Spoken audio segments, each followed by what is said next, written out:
Okay, we are here to speak more, even more, about attention. Yeah.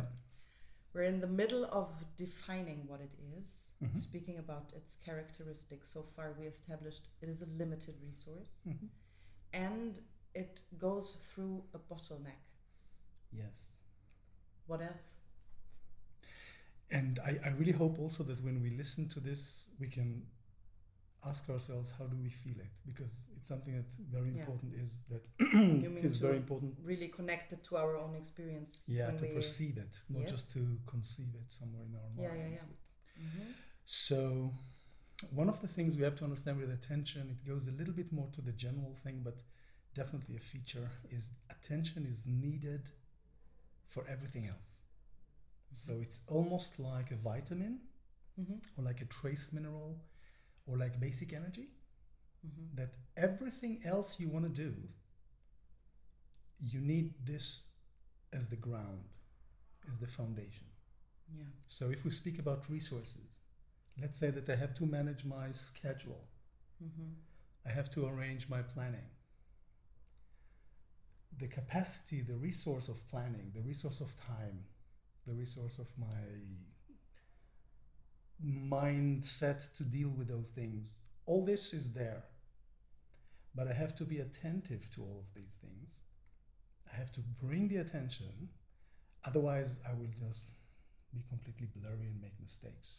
Yeah. So the tricky part with attention is to understand that everything else you do, it's like the operating system. Everything else you do in the system requires the foundation of the operating system as a metaphor.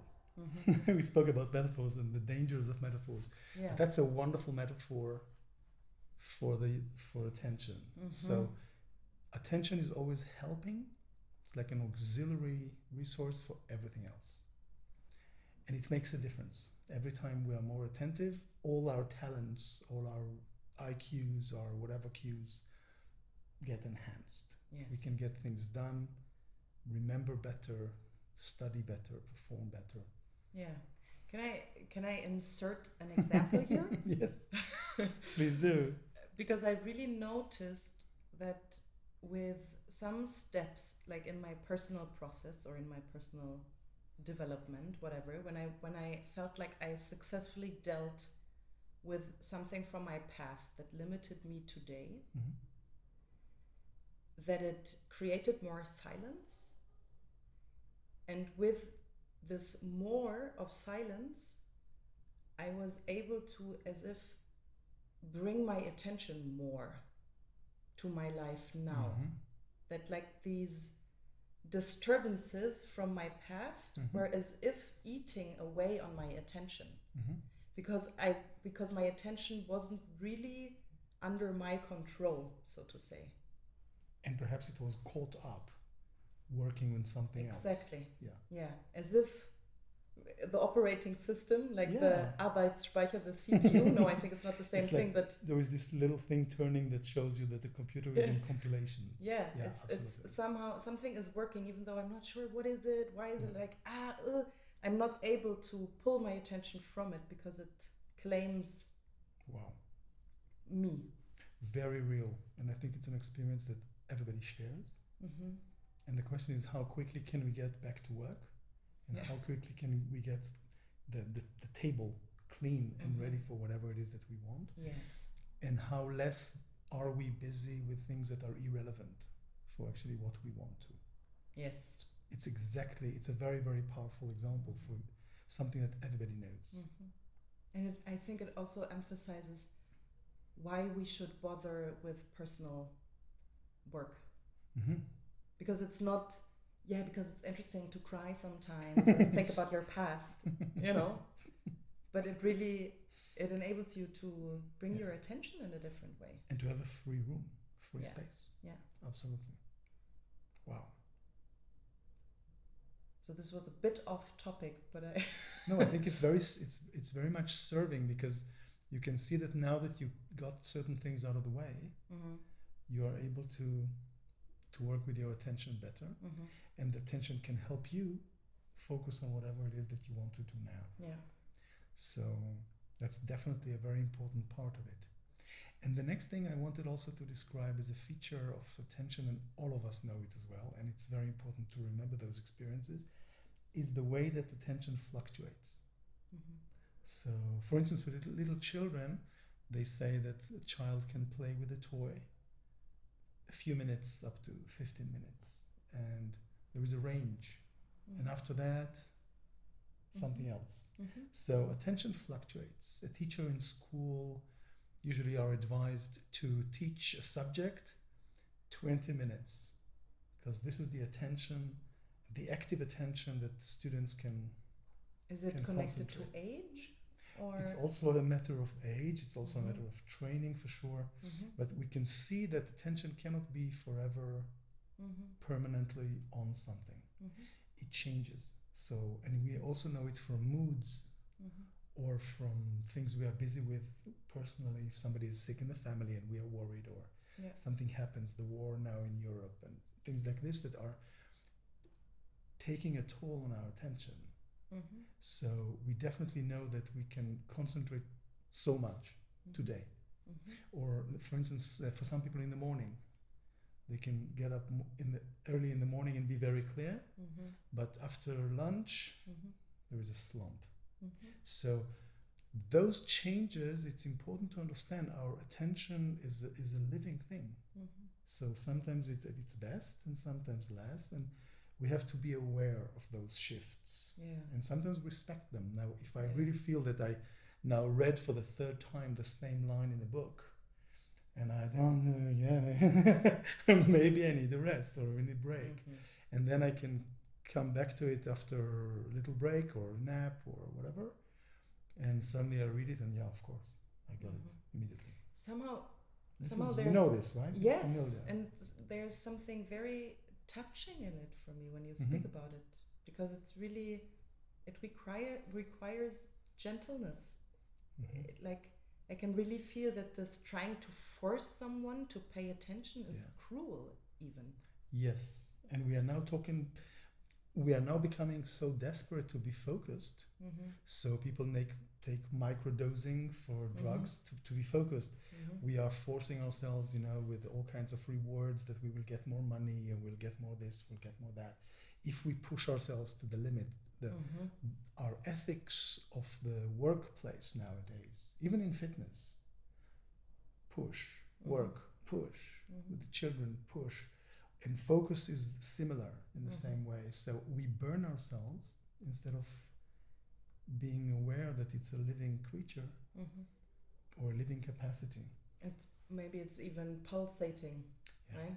Awareness, like it needs this. It's not only this, but it's also this. Yeah, and sometimes after a rest, you bounce back to the game in a much more awakened experience, and you're much better in what you do, and suddenly you have creative ideas, and so it's not a bad thing to rest. It's actually the opposite. So when we speak about this fluctuating resource, to understand that sometimes it's naturally, like spontaneously, I become very very concentrated now, and I said, okay, now I can do this, but it's not really depending on me, it just happened. Or I can learn to bring it intentionally and to notice that now I really need to rest, and then to go with it. This is part of this management. It's like listening to an animal cannot walk anymore, the horse is tired or whatever it is, and respectfully allow it to rest, and then trust that it will bounce back, sometimes tenfold. It will give you back what it needs to rest, like a weekend. This concept of sabbatical, to be able to go out in order to go back in. Yeah, I think collectively, at least in my bubble, the awareness for this rises. Also the menstrual cycle, that it's important to respect it, and that there is a power in this fluctuating of energy, that we don't have to find ways how to be at our best when we bleed, like you can still do all of it, like in the commercial, you can even wear white pants. But be like, so maybe this is not even necessary that we're like all the time here, but it's on the contrary necessary that we calm down, breathe, recharge. Absolutely, and it's also very personal. For some people, they need to have certain kind of music to help them concentrate. For some people, it's total silence. Some people have to have a little pencil to play with in their fingers, and different things that we might see that we need, or we can also change them if we want. But we do have a certain way with attention that if we pay attention to it and attention to attention, it starts to benefit us. It feeds back. And it is a magical resource in a way that the superpower can rejuvenate. And we become very clear, and we become very quiet, and we learn to move better between things, between tasks. And it's really worthwhile to approach it like this, and then it can take care of us. It's a little bit like with the body. We can become healthy or healthier, and then the body can be there for us, and we become it. We are it, but it's like nourishment for our capacities. We don't burn them. We don't. Also, doesn't become something boring because we force ourselves, and we can find magic in it because we come back fresh. It's like you listen to a song a second time and you haven't heard it in a while, and you say like, wow, I really like this music. It comes on a fresh ground. You can pay attention to it better. You don't burn yourself. So the fluctuating part is important. It's almost like surfing. Now there is a wave, now there is a lull, tide. So also this is something like surfing that we can train, we can get familiar with, to notice where is my ocean right now. Beautiful. Okay. So we wanted to speak about one more characteristic of attention. Yeah. In this mini-sode? In this mini-sode. Yeah. And I find it very, very important to distinguish attention from mindfulness. Because it might sound like it's the same thing. Being attentive, paying attention to something is the same as being mindful of, but it's not. So how are they different? So let's just make a distinction concerning the term. Mindfulness many times is already a brand of meditation and different activities, and so it's not so much about the brand of it, but about our engagement with the capacity of mindful or minded. And the clearest way to slightly distinguish this on the road of embodiment, attention, perception that we are already doing with all things embodied is that attention springs forth from an embodied experience. So attention is a somatic experience. I would claim it has at least a large part that is precognitive. It doesn't have to rely on our thoughts. It's something organically needed. Animals are attentive. Okay, you can see it like there are pictures. If you look at how a tiger hunts, or how a gazelle or an antelope has to be aware of the situation around it, fully focused. It's a life and death thing.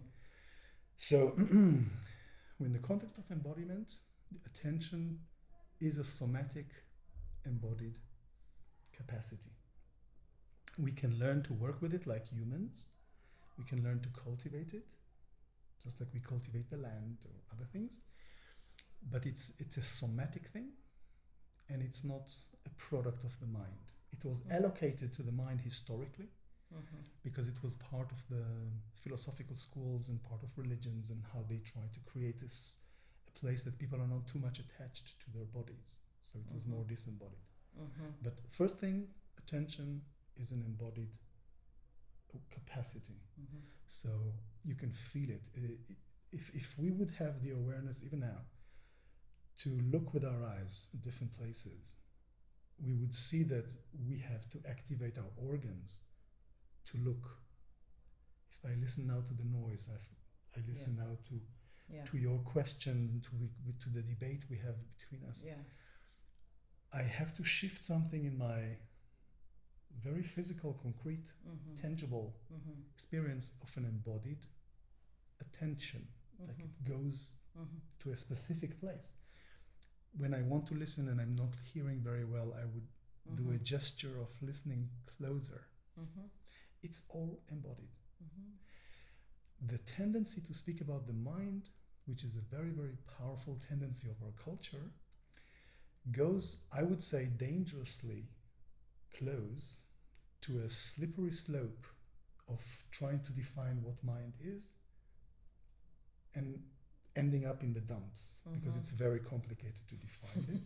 And it goes back to define, okay, what is the psyche? What is the soul? What is the mind? Yeah. The Greeks called it nous. By the way, it's very interesting. The ancient Greeks, before it started to become a philosophical tradition of disembodiment, they speak about attention as intelligence. So the gods can spread their awareness into the world and they see. It's like attention. They're not reflecting about concepts. It's very interesting. So something curved or curled in a different way. And the mind today is a product of also the body-mind separation. Yeah. So you can see that when we speak about embodiment, we speak about the embodied awareness as a feeling, as a sensation that you have in the body. And then attention locks into a partial area, but it's still feeling sensation. It's still concrete. It's still tangible. There is no split there. They are actually converging. The beauty of it, the embodied awareness of embodiment, body, and attention are converging. That's what we see in healing, like we said. Whereas when we speak about body-mind, we come from a tradition of the last 400 years that is already splitting them in such a way that now we are really yearning to come back. Absolutely. So it's a little bit of a tricky concept. Yeah. The work itself of what meditation can do can be wonderful. I would just wish us all to go one floor down into the nitty-gritty, the body embodied, to really make it super concrete and to really start from there. It's like a grassroots. Yeah. I see now, I really see why you asked if we want to address this in this Minnesota, because it's a huge topic. Yeah, it's a big one. Yeah.